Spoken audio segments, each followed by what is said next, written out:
Look at this beautiful baguette. Slice it open, rub a ripe tomato on it, not spread, rub until only the flesh remains.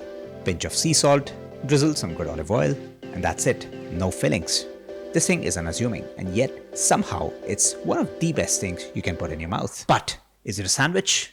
What if you add some jamón ibérico? Arguably the finest cured ham on the planet. Simple as it looks, makes this thing even more delicious. Is it a sandwich now? More like it. Now, a Spaniard would tell you this isn't a sandwich, it's a bocadillo. Bocadillo. And while you might say potato, understanding why bocadillos are seen in a different light by the Spanish people will change how you think about every sandwich you make after watching this video. Now, the reason something this stripped back can taste this good starts over here. This is a Spanish bread called pan de barra.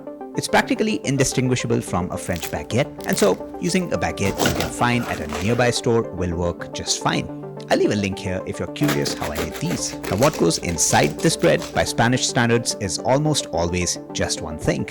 Maybe two, rarely anymore. Pan con tomate, the tomato version you just saw, is the purest proof of it. Opens your eyes to how you don't need half a dozen fillings to enjoy good bread. The jamón ibérico version adds just one high quality filling and shows you that a great ingredient on a good bread doesn't need help to make a deeply gratifying meal.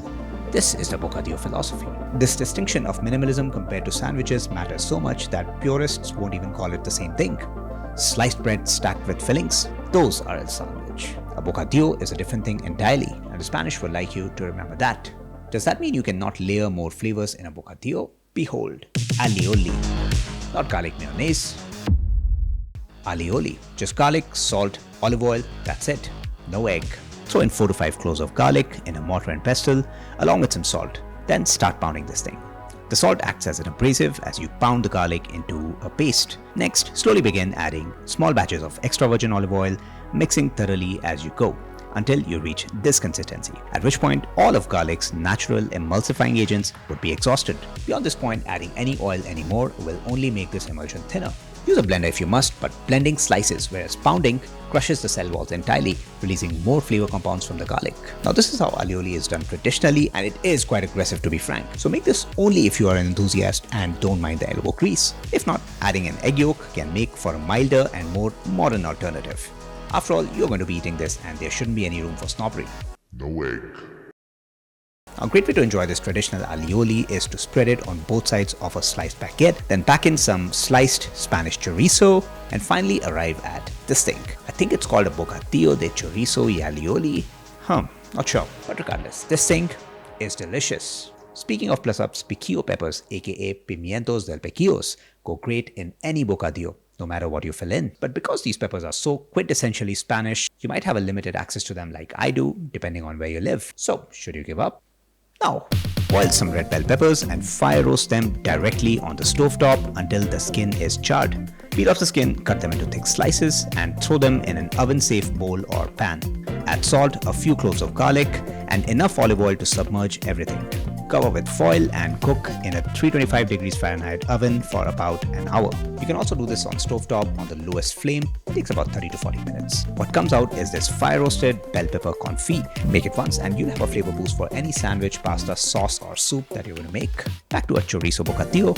Add these over the chorizo and optionally some good cheese. Ideally manchego, but Emmental, Gruyere or even mild cheddar will do the job. And with these plus-ups, this bocadillo de chorizo y alioli turns from damn to damn!